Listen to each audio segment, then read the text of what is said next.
Beloved readers, I'm deeply grateful for your presence as I share this poignant narrative of affection, heartbreak, and self-discovery. Your support infuses this tale with meaning, and I hope it touches your heart as profoundly as it does mine. Her words struck like lightning on a tranquil evening. I think we need a break for now. No prelude, no raised voices, no warning, just a declaration that crashed into our shared world. In that moment, I realized the tapestry of our life together, woven with laughter and dreams, meant far less to her than I'd ever believed. She called it a break, but I was determined to show her what truly stepping away looked like. For almost 5 years, I trusted our connection was unshakable. Not perfect, but resilient. We'd embarked on adventures, crafted plans, and dreamed of a shared tomorrow. Or so I thought. It was a Thursday evening, and we were supposed to be packing for a cruise we'd planned with enthusiasm months earlier. My heart buzzed with anticipation. She, however, seemed aloof, withdrawn.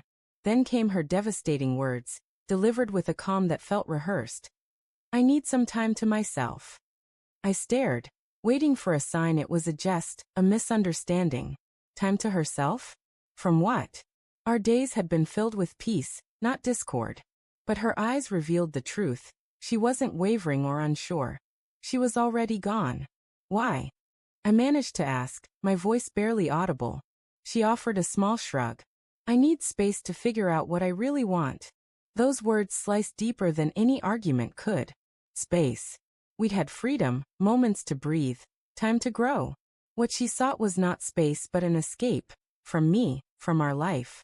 I didn't beg or argue. I wouldn't let her see my heart shatter.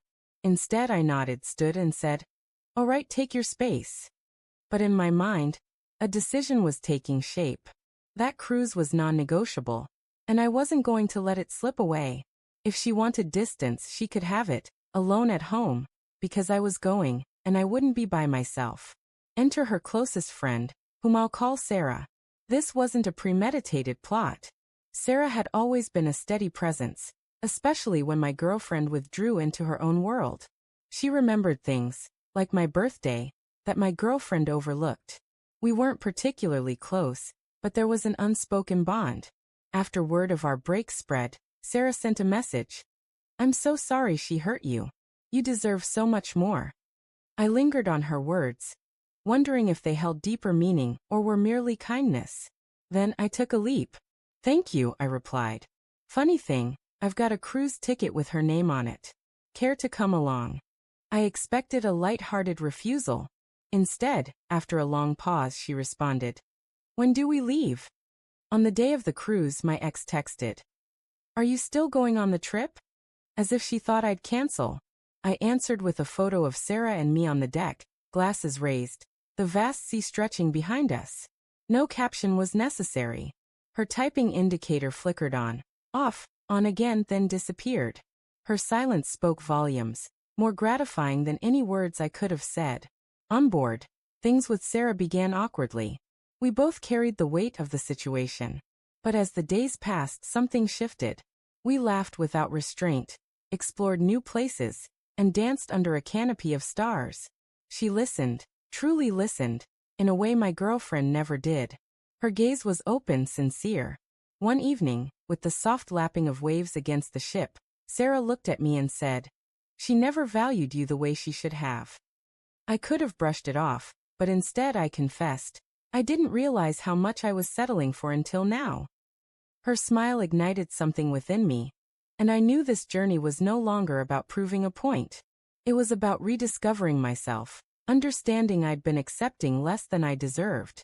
When I returned, my ex broke her silence. She showed up at my doorstep, eyes red, voice trembling. "You took Sarah? My best friend? How could you do this to me?" I held her gaze and replied, "You wanted a break. I took one." She stood there, stunned, her assumptions shattered. She'd expected me to wait, suspended in time, while she sorted through her emotions. She never imagined I'd move forward, especially with someone she held so dear. To be clear, Sarah and I didn't sail into a storybook romance. We didn't pledge forever or map out a future. But that cruise changed me. It reminded me that I wasn't invisible, that I deserved to be noticed, appreciated, and loved. My ex was left to grapple with the fallout of her decision. Her friendship with Sarah unraveled. Her certainty crumbled. The woman who thought she could set me aside and return at her convenience learned a hard lesson. I wasn't waiting. She'd said, "Let's take a break," believing she controlled the narrative. But in truth, she'd given me the freedom to walk away. And when I did, I didn't just walk. I sailed, with her best friend by my side, into a future where I knew my own value.